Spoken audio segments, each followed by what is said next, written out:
Mukyala Mayengo eyali metron ku mbaga ey'omwami n'omukyala Basemwogerere naawe ogende nga weetiddwako omwami oganzika ekimuli. Democratic Party nja kusaba Democratic Party mwebale nnyo DP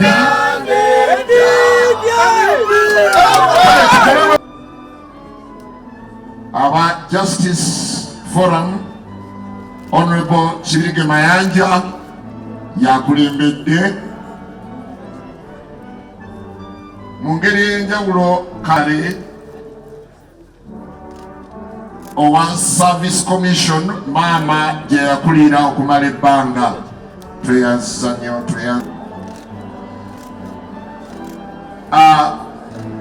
kale owa Service Commission maama gye yakulira okumala ebbanga tweyanziza nnyo President Wasaaka Ekimuli ansabe nebaze Teddy Nakintu Fadi Lubaga aweereza amabugo g'akakadde kalamba. Webale nnyo okubanga gompise sebo okubuuza ku bakungubazi. Mukadde waffe Ssaabasumba Paul Semwogerere maama Namendu, mukadde waffe Bishop Anthony Ziwa chairman wa Episcopal Conference,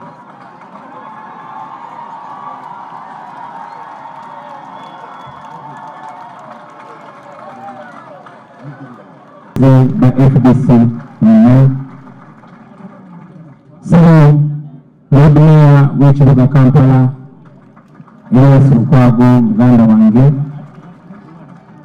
Sebo John King Kyamuzi Gana Nanyinaze Nabanja Wembogo, Sebo Jeno Katumba Wamala Mwana Bosa Mpita Wamala Bakulembeze Bonna okuva mu government, Sebo Saabawandiisi w'ekibiina kya National Unity Platform David Lewis Lumongoya n'abakulembeze b'ekibiina kyonna, bamemba ba Parliament bonna ne bamayors, abakulembeze ba Democratic Party ne bamembers bonna, basebo ne banyabo, tukuŋŋaanye olwaleero nga tusibula omusajja ow'enjawulo. Omusajja buli omu ku ffe gwakungubagira mu ngeri eye. Abamu ku ffe tukungubagira, abali wano bakungubagira mukwano gwabwe, munywanyi waabwe nga mukadde waffe Muzeeyi Ssewanyana. Abalala bakungubagira omuzadde waabwe n'owekitiibwa Mulwanyammuli Semwogerere. Abalala bakungubagira pulezidenti waabwe naddala abo abalonda mu kalulu k'ekinaana n'abo abalonda mu kalulu k'ekyenda-mu-mukaaga. Abalala bakungubagira omusomesa waabwe, bakungubagira ekyokulabirako. Naye nze basebo ne bannyabo obutafaananako nga bulijjo, siri mukungubagira munnabyabufuzi, ndi mukungubagira jjajja wange. Ntya jjajja wange kubanga yali mukwano nnyo era baakolagananga nnyo, baweerezanga n'awamu ne jjajjange ow'ekitiibwa Yosefu Walakira eyali omukiise mu lukiiko lwa Buganda mu gy'ataano n'egy'enkaaga ng'akiikirira essaza ly'e Mawokota. Walakira yali wa DP. Walakira yakomandinga campaign za Dr. Paul Kawanga Semwogerere mu kulonda okwa pulezidenti okwa 1998 mu bitundu bya Buganda. Era okulonda okwo Dr. Paul Kawanga Semwogerere yakuwangula.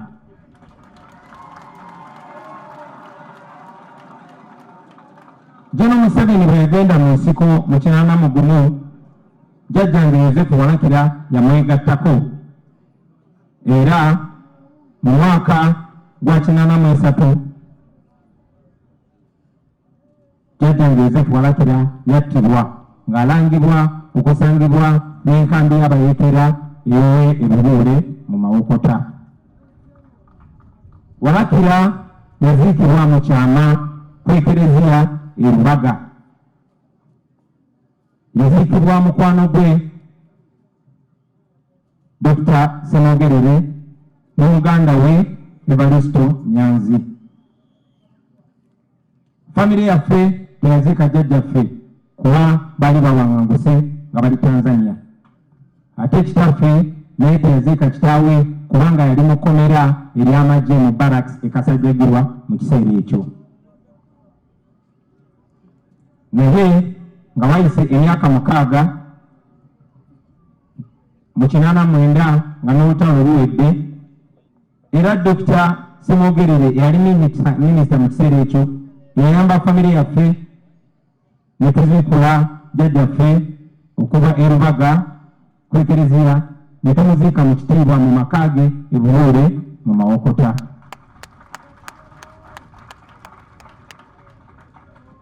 Mu kulonda kwa 96 still famire yaffe yali connected nnyo ne Dr. Semogerere. N'ensonga za Semogerere, it was not politics for us, it was family. Era famire yonna beenyigira mu kalulu ako okuviira ddala ku maama ne bakulu bange Nyanzi Fred ne Eddie Yawe. In fact Eddie Yawe ye yayimba oluyimba olwa Semogerere mu 96. Oluyimba olwo baali baluyita Gwenjagala mu akalulu gwe saagala mutika lubingo.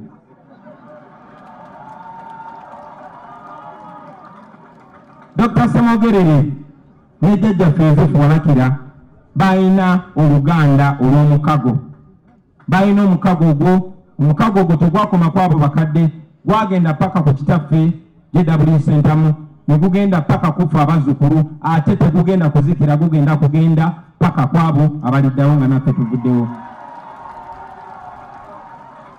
N'olw'ensonga eyo basebo ne banyabo nimiridde wano okwogera gye muli nga nyinatu za Yozefu Walakira era nga nkiikiridde kitange nga nkiikiridde ne famire yaffe yonna. Wabula ate era njogera gye muli nga pulezidenti wa Uganda omulondo.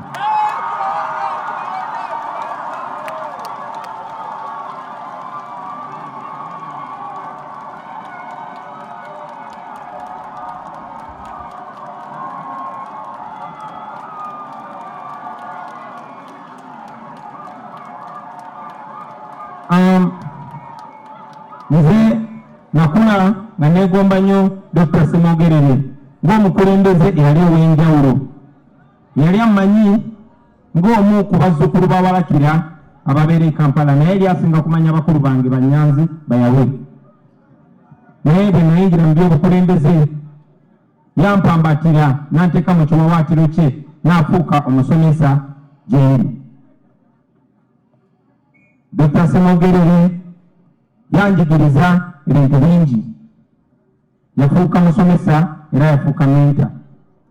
Okumala emyaka 5 okuva mu 2017 nga negase ku bukulembeze, nalina omukisa ogw'enjawulo basebo ne bannyabo kubanga nali nsobola okuyingira mu maka ga Dr. Semogerere ekiseera kyonna kye nali njagalira era nenywera ku luzzi olukulukuta n'amagezi n'okumanya.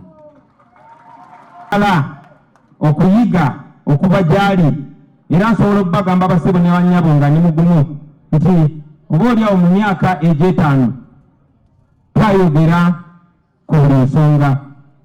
Dr. Semogerere yanjigiriza ebintu bingi, yambulirira ku nsonga nnyingi, yambulirira ku by'obufuzi eri Uganda ebijjudde enkwege, ebijjudde obulimba, ebijjudde n'obunnanfuusi. Yambulira ku experience ye banjigiriza engeri gyabadde relatinga oba engeri gyabadde akwatagana n'ekereziya era n'engeri gyenyina okwatagana n'ekereziya wamu n'amadiini amalala gonna. Yanjigiriza abassebo ne bannyabo engeri gyenyina okukwatagana n'obwakabaka bwaffe obwa Buganda wamu n'obukulembeze bwonna obw'ennono okwetooloola Uganda. Yanjigiriza engeri gyenkwatagana n'abantu abava mu bitundu eby'enjawulo n'amawanga ag'enjawulo. N'okusingira ddala yanjigiriza okubeera omukulembeze ow'eggwanga lyonna so si omukulembeze owo owakaddira gye nvaamu.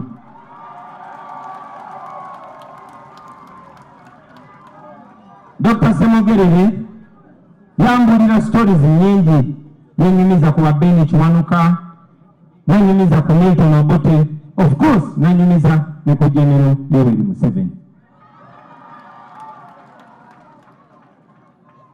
Yanyumiza ku Dr. Andrew Takome Kayiira engeri gye yalibwamu olukwe n'engeri gye yatemulwa, engeri emu gye baatemula Kirumira, engeri emu gye baatemula Kaweesa, engeri emu gye baatemula Kigundu, era engeri emu gye baatemudde bannayuganda balala bangi.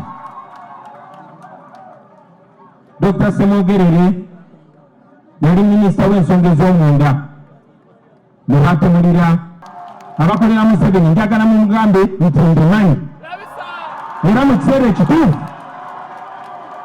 ekituufu ensi yonna ejja kumanya ekyo kyemanyi. Dr. Semogerere bassebo ne General Museveni yakyali president. Mwenna bassebo ne bannyabo mwalabye bannayuganda abaakulibwamu enjala, abaggyibwamu amaaso, abakyala abaakwatibwa, abaatemebwako amagulu, byonna mwalirabye bassebo ne bannyabo. Olunaku lwa leero nga njogera, muganda wange Jamshid Kavuma yawambibwa nga 5 guno omwezi gwennyini nga wambibwa abasirikale abali mu yunifoomu ya Uganda n'abo abalala batali mu yunifoomu nga bakotte ennundu. Jamshid Kavuma bassebo ne bannyabo baamuwamba mu ngeri y'emu gye baawambamu Jolejjo Kiwanuka. Mwabato Jolejjo Kiwanuka yali mu lukiiko lwa Buganda era yawambibwa n'atemulwa in a modest way. Webale kubeera kyakulabirako. Mukadde waffe abo be watugamba okwesiga tubamanyi, tubalaba era tujja beesiga. Era n'abo be watugamba okwekengera tubamanyi, tubalaba era tujja beekengera. Tubalaba ebiseera bingi nga bali mu masuuti gaabwe ag'ebbeeyi n'emmotoka ez'ebbeeyi naye tezitwegombesa. Tubalaba n'abasirikale baabwe n'emmundu zaabwe naye tezitutiisa.